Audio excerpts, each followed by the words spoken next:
Sir हम क्या बताएं, हमको जब तक हमको माननीय मुख्यमंत्री जी से मिलवाया नहीं जाता तब तक हम लोग जो है हम, क्योंकि ये जो है पिछले 4 सालों से बहुत आश्वासन हम लोग को मिल चुका है। पीछे दलितों को, अभ्यर्थियों को, जो परेशान अभ्यर्थी हैं, पीड़ित अभ्यर्थी हैं, उनको मुख्यमंत्री से मुलाकात होगी, मगर आज तक कभी मुलाकात नहीं हो पाई है। इसलिए हमें चाह रहे हैं कि जब तक हमें मुख्यमंत्री से मुलाकात नहीं होगी तब तक हम लोग यहाँ लखनऊ छोड़ के जाने वाले नहीं हैं। मैं माननीय मुख्यमंत्री जी से चाहता हूँ कि माननीय मुख्यमंत्री जी हमको बचा लीजिए। अन्यथा की स्थिति में हम लोग अगर जो 9 तारीख को कुछ उल्टा सीधा हुआ, वही कालिदास भाई मार्ग पर हम लोग सर पटक पटक के मर जाएंगे। क्योंकि आप एक संत हैं, हम आपसे बताएंगे कि हमारे साथ इसलिए गलत हुआ क्योंकि हम पिछड़े और दलित हैं। धरना देने के लिए नहीं बने, हम 5 साल से बहुत धरना दे लिए। ये बैनर पोस्टर लेके ऐसे बैठने के लिए नहीं बने, हमारे कपड़े फरवाने के लिए नहीं बने हैं। हमारे नाम पे राजनीति करेंगे केवल, ये न्याय नहीं दिलवा पा रहे हैं, इनकी हैसियत कुछ नहीं है, केवल राजनीति कर रहे हैं, सत्ता में बैठ के मलाई खा रहे हैं ये लोग। हम लोग इतना पीड़ित हैं, मुख्यमंत्री से हाथ जोड़ के निवेदन कर रहे हैं कि हमें नियुक्ति दे दीजिए, हमारी लिस्ट निकाल दीजिए। आप सुप्रीम कोर्ट उनको लड़ाइए, आप लड़िए, हमसे मतलब नहीं है, हम बहुत लड़के थक चुके हैं। सरकार कहती है कि हम आपके साथ खड़े हैं, कि हम देखते हैं पिछड़ा दलितों के साथ है कि नहीं। एक तरफ साहब वो लोग हैं जो हमारी सैलरी 60,000 पर मंथ 4 सालों से उठा रहे हैं, एक तरफ जो है हमारा हक जहाँ लूटा गया है, हम चिल्ला चिल्ला करके इसी रोडों पर, सड़कों पे, न कोई हमारे पास काम है न धंधा है। हम लोग लगभग 90% जो है बहुत गरीब, 90 से 95 करोड़। पूरे जितने भारतीय जनता पार्टी में नेता सबने मान लिया कि हाँ आरक्षण घोटाला विसंगति हुई है। अब क्यों देरी? देरी इसलिए है कि हम पिछड़े दलित समाज से आते हैं। अगर वो दोषी हैं, जो दोषी हैं उनको आप जेल भेजिए, अपना बुलडोजर के ऊपर चलाइए। क्यों नहीं चला रहे उनको बुलडोजर? 69,000 शिक्षक भर्ती के ये अभ्यर्थी हैं जो देखिए कि जो है धरने पे बैठे हुए हैं। ये कैबिनेट मंत्री संजय निषाद का घर है। आज 5वां दिन है जो कि ये लगातार किसी ना किसी हर दिन कोई जो सरकार का मंत्री है, जो जिम्मेदार है, उसके सामने, उसके घर के सामने अपना प्रदर्शन करते हैं। मांग इनकी यही है कि न्यायालय के आदेश के बाद जल्द से जल्द नियुक्ति पत्र जो है वो वितरित किया जाए इनको और नई लिस्ट तैयार की जाए। और इसको लेकर लगातार वो अलग अलग मंत्रियों के आवास को घेर रहे हैं। आज फिर वो डॉक्टर संजय निषाद के घर पर बैठे हुए हैं।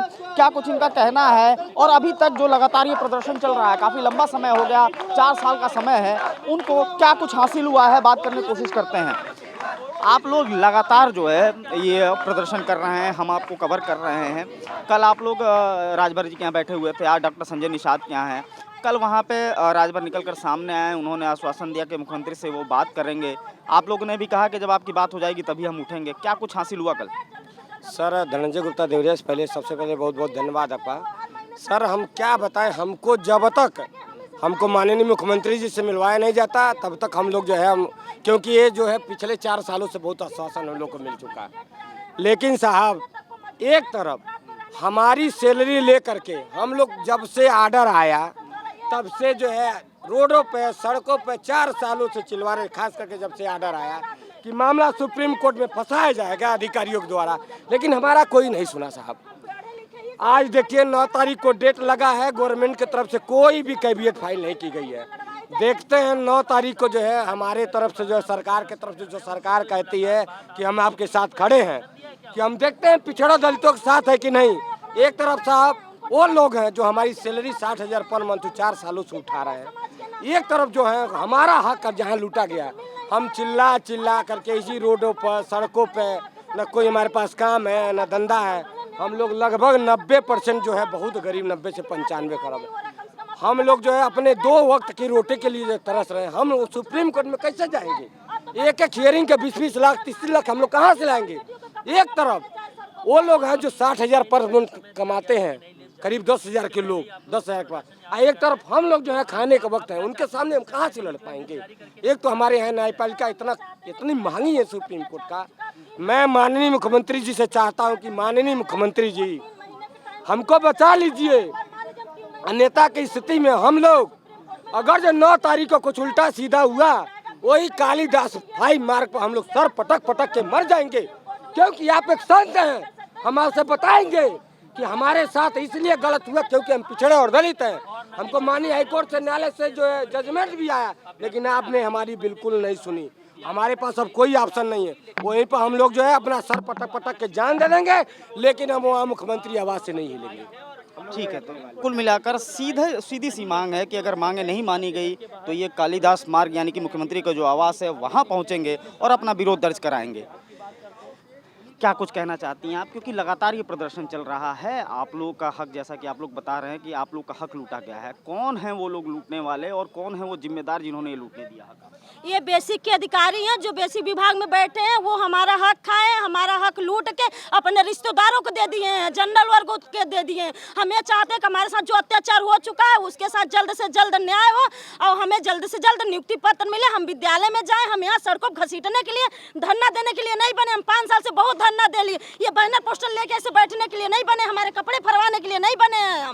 हम विद्यालय में जहाँ हमारा जगह है हमें वहाँ होना चाहिए। अब हम और अत्याचार बर्दाश्त नहीं करेंगे। अब जरूरत पड़ी तो हम लोग सामूहिक आत्मदाह करेंगे। ये जो हमारे समाज के मंत्री बने बैठे हैं सब लोग ना, इनको जवाब देना पड़ेगा कि हमारे साथ अत्याचार क्यों किया जा रहा है। हमारे नाम पे राजनीति करेंगे केवल, ये न्याय नहीं दिलवा पा रहे हैं, इनकी हैसियत कुछ नहीं है, केवल राजनीति कर रहे हैं, सत्ता में बैठ के मलाई खा रहे हैं ये लोग। ये बताइए, आप लोग यहाँ पे बैठे हुए हैं, लेकिन क्या अभी अंदर से कोई आया? डॉक्टर संजय निषाद आपसे मिले, कोई आश्वासन मिला? कहीं कोई नहीं आया, कोई सुनने वाला नहीं है, हमारा कोई सुनने वाला नहीं है। हम लोग बस ऐसे ही सड़कों पे बैठ के प्रदर्शन कर रहे हैं। हमारा बनवास है कि खत्म होने का नाम ही नहीं ले रहा है। हम हर दरवाजे हर नेता के घर जा रहे हैं और हमको सिर्फ आश्वासन मिल रहा है। आश्वासन के अलावा हमको कुछ नहीं मिल रहा। यहाँ पे भी बैठे हुए हमको 2 से 3 घंटे होने वाले हैं, लेकिन अभी भी किसी अंदर से किसी की भी खबर नहीं आई है, ना मिलने का, ना कोई कुछ सुनने वाला नहीं है। बस हम लोग ऐसे ही सड़कों पे बैठे रहे और ऐसे ही बैठे बैठे हम लोगों की दम निकल जाएगी, लेकिन ये सरकार सुनने वाली नहीं है। ये सरकार सुनने वाली नहीं है। ये क्या नाम है आपका, कहाँ से आई हैं? मेरा अनुपमा यादव है, मैं कानपुर से आई हूँ। अच्छा, काफी लंबा समय गुजर गया बहुत इधर लंबा, बीच बहुत जो है, लंबा समय। क्या कुछ बीता आप लोग के ऊपर? क्योंकि कोई भी संघर्ष होता है वो जाहिर तौर पे बड़ा मुश्किल वो दौर होता है। ये बहुत ही मानसिक और आर्थिक हम लोगों को जो प्रताड़ना होती है मानसिक रूप से। मैं माइग्रेन की दवाइयाँ खा रही हूँ, माइग्रेन की मैं सुबह दवाई खा के आई हूँ। क्यों? क्योंकि यहाँ बैठना है, ऐसे नहीं बैठा जाता है ना। दिमाग में टेंशन चलती है, लोग बीमार हो रहे हैं, सब हो रहा है। लोग अभी हमारा एक साथी एडमिट रहा है, आप लोगों को भी मालूम है, कितने लोग बेहोश हो जा रहे हैं। तो हम लोग हर तरीके से प्रताड़ित हैं, आर्थिक रूप से भी हम लोग, मानसिक रूप से भी हम लोग और शारीरिक रूप से भी हम लोग। हम तीनों तरफ से हम मारे जा रहे हैं और हमारा सुनने वाला कोई नहीं है। बस हम सरकार से ये चाहते हैं कि हमारे साथ जल्द से जल्द न्याय हो और हमारा वनवास खत्म हो और हम अपने विद्यालय पहुँचे। कुल मिलाकर सीधे तौर पे कहना है कि अब संघर्ष लंबा हो रहा है और एक कठिन दौर से गुजर रहे हैं ये लोग, और सिर्फ एक ही मांग है कि सरकार इनकी मांगों को मांगे, और लोग हैं उनसे बात करने की कोशिश करते हैं। मुख्यमंत्री कहते हैं कि आप लोग के साथ अन्याय हुआ, वो मानते हैं। उप मुख्यमंत्री आपसे कहते हैं कि आपको मांग को माना जाएगा। कैबिनेट मंत्री के पास आप जाते हैं, वो भी कहते हैं कि नहीं, आपकी मांगों को मांगा जाएगा। जब सब लोग तैयार हैं तो आखिर मामला कहाँ फंस रहा है? मामला कहाँ फंस रहा है? मामला ये लोग सिर्फ हमको आश्वासन पर आश्वासन दे रहे हैं। आज 4 साल हो गया आश्वासन लेते हुए। अभी भी आश्वासन मिला है कि आपको पेपर में आ भी गया है, पेपर में आ भी गया कि आपको मुख्यमंत्री को 7 तारीख या 8 तारीख मुलाकात होगी। मगर ऐसे कई बार पेपर में आ चुके हैं कि पीछे दलितों को, अभ्यर्थियों को, जो परेशान अभ्यर्थी हैं, पीड़ित अभ्यर्थी हैं, उनको मुख्यमंत्री से मुलाकात होगी, मगर आज तक कभी मुलाकात नहीं हो पाई है। इसलिए हमें चाह रहे हैं कि जब तक हमें मुख्यमंत्री से मुलाकात नहीं होगी तब तक हम लोग यहाँ लखनऊ छोड़ के जाने वाले नहीं हैं। हम लोग पिछड़े दलित हैं, लाठी खाने वाले हैं, कमेरावादी हैं, मजदूरवादी हैं। मजदूर करके हाथ जो गट्ठा पड़ जाते हैं फरुआ चलाते चलाते, उस जात से आते हैं, उस कमेरावादी से आते हैं। तो इसलिए हमारा जो है जल्द से जल्द, हमें नहीं कह रहे हैं कि जिसका जो है पॉलिसी बनाना, पॉलिसी उनको बनाइए। भाई आपने मान लिया, योगी सरकार ने मान लिया, मोदी सरकार ने मान लिया, पूरा भाजपा सरकार ने मान लिया, पूरे जितने भारतीय जनता पार्टी में नेता सबने मान लिया कि हाँ आरक्षण घोटाला विसंगति हुई है। अब क्यों देरी? देरी इसलिए है कि हम पिछड़े दलित समाज से आते हैं। अगर वो दोषी हैं, जो दोषी हैं उनको आप जेल भेजिए, अपना बुलडोजर के ऊपर चलाइए। क्यों नहीं चला रहे उनको बुलडोजर? हमें नहीं कहते हैं कि उन अभ्यर्थियों को गलती है, हमारी गलती है, वो अधिकारियों की गलती है, या अगर आपकी गलती है तो उनको आप पॉलिसी बनाइए, हमारे लिए नहीं है। मगर हमको अंदर करके जल्द हमको नियुक्ति, जो आप 3 महीने का आप ढोकला बना रहे हैं उसको 3 मिनट के अंदर या 3 घंटा के अंदर, मैं कह रहा हूँ 3 महीने, आप 3 मिनट नहीं 3 घंटा समय ले लीजिए, 3 घंटे के अंदर हमारी लिस्ट जो है पूरी पारदर्शिता के सहित आ जाएगी, मगर ये करना नहीं चाह रहे हैं। चूंकि चाह रहे हैं कि मैटर सुप्रीम कोर्ट में फंसे और फिर हम, जैसे पहले मैं क्या बोलते विधानसभा में बोलता था कि जो है ये तो अभी मैटर जो सुप्रीम कोर्ट में है, डबल बेंच में है, वही फिर ये लोग वही बार बार गाना गाएंगे, जहाँ जहाँ मन से लगेगा, जहाँ जहाँ हम लोग पोस्टर बना लेके जाएंगे वहाँ कहेंगे कि अभी तो इनका मैटर जो है सब जुडिशियल है, कोर्ट में है, हम क्या करें।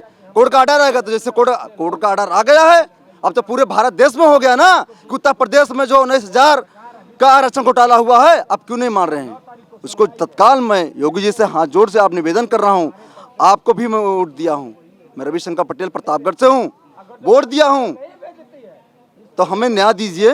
क्यों नहीं न्याय दे रहे, न्याय में इतनी देरी क्यों हो रही है।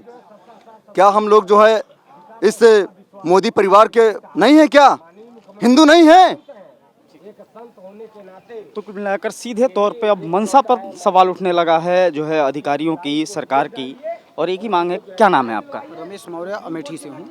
हमारी मांग ये है कि हमको जल्दी से जल्दी सुप्रीम कोर्ट के पचड़े से बाहर निकाल के हमको नियुक्ति पत्र दिया जाए, और जो भी जनरल वर्ग के अभ्यर्थी इससे प्रभावित होते हैं उनको आप पॉलिसी बनाइए। उनके लिए हाई कोर्ट डबल बेंच ने मार्च तक का जो है समय दिया है, आपके पास बहुत समय है उनके लिए, लेकिन हमारे लिए आपके पास समय नहीं, क्योंकि हम 4 साल से प्रताड़ित हैं। लगातार लखनऊ में 4 साल से धरना दे रहे हैं, कभी सिंगल बेंच, कभी डबल बेंच। घर पे कितने सदस्य हैं आपके?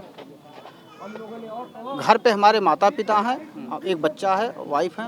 अच्छा, जब लगातार इतने दिनों से प्रदर्शन चल रहा है, आप लोग कुछ हासिल नहीं हो रहा है, तो जब आप घर लौटते होंगे, समाज के बीच में जाते होंगे, तो वहाँ भी तो लोग तरह तरह के सवाल बीच में जा कहाँ पा रहे हैं हम लोग। बहुत निकलना मुश्किल होगा, कहीं आना जाना मुश्किल हो गया। सब ताने मार रहे हैं कि तुम्हारी एक नौकरी नहीं लग रही, 4 साल हो गया, तुम क्या करने लखनऊ जाते हो। क्या जवाब दें उनको, घर बच्चों को क्या जवाब दें, खाना पीना कहीं से चले, रोजगार भी नहीं कर पा रहे हैं। इनकी इस भर्ती के वजह से जो है हम कभी सिंगल बेंच का ऑर्डर होता है, कभी डबल बेंच का होता है, कभी ये मंत्री आश्वासन देते हैं, ना इधर के छोड़ रहे हैं ना उधर के छोड़ रहे हैं, आपस में लड़ाने का काम कर रहे हैं। जबकि हमारी साफ़ सुथरा नौकरी है, आरक्षण की नौकरी है, विसंगत की नौकरी। जितना घोटाला किया सब पारदर्शी तरीके से साफ हो गया है, पूरे देश प्रदेश में हर जगह साफ हो गया कि हाँ घोटाला हुआ है। इनको न्याय देना चाहिए और न्याय देने का वादा भी कर चुके हैं, लेकिन बस वही है कि रगड़ घिसड़ के कैसे भी ये हमारा नुकसान कर रहे हैं। अब मामला सुप्रीम कोर्ट में चला गया, 9 तारीख को डेट लगी है। वहाँ के हम लोगों किसी के पास भी 2-2 हज़ार रुपये भी अफोर्ड नहीं हो पाएगा कि हम जो है किसी वकील को करेंगे, क्योंकि वकील की फ़ीस वहाँ 10 लाख के ऊपर होती है। एक पेशी की वकील 10 लाख के ऊपर होगी। हाँ, उसके लिए हम लोग कोई सक्षम नहीं है। यहाँ तक कि अब खाने के लिए भी देखो, कोई भूखा होगा, कोई प्यासा होगा, 5 रुपये का बिस्किट खा के सब पड़े होंगे, खाने पीने का कोई जतन नहीं। जो बेचारे यहाँ रुकते हैं उनकी भी दयनीय स्थिति है, रात में सोने की जगह नहीं है, टॉयलेट की जगह नहीं, बहुत परेशानी है। हम लोग इतना पीड़ित हैं, मुख्यमंत्री से हाथ जोड़ के निवेदन कर रहे हैं कि हमें नियुक्ति दे दीजिए, हमारी लिस्ट निकाल दीजिए। आप सुप्रीम कोर्ट उनको लड़ाइए, आप लड़िए, हमसे मतलब नहीं है, हम बहुत लड़के थक चुके हैं। धन्यवाद। तो कुल मिलाकर सीधे तौर पे कहना है कि वादे तो हो रहे हैं, आश्वासन मिल रहे हैं, लेकिन नतीजा नहीं मिल रहा है। और सीधी सी मांग है कि जो हमको नियुक्ति पत्र दिया जाए, क्योंकि लगातार ये जो प्रदर्शन चल रहा है ये काफ़ी लंबा हो गया। और अब जैसा कि इन अभ्यर्थियों ने बताया कि अब घर से बाहर निकलना भी दूभर हो गया है, तरह तरह के सवाल अब समाज के लोग भी उठाने लगे हैं। देखने वाला होगा कि आखिर इनकी आवाज़ जो है कब तक जो है जिम्मेदारों के कानों पर पहुंचती है, और उसके बाद जो है जिम्मेदार इनको कब तक इनका हक दिलाते हैं। वीडियो जर्नलिस्ट आशीष वर्मा के साथ मार्तन सिंह, डेली लाइन, लखनऊ।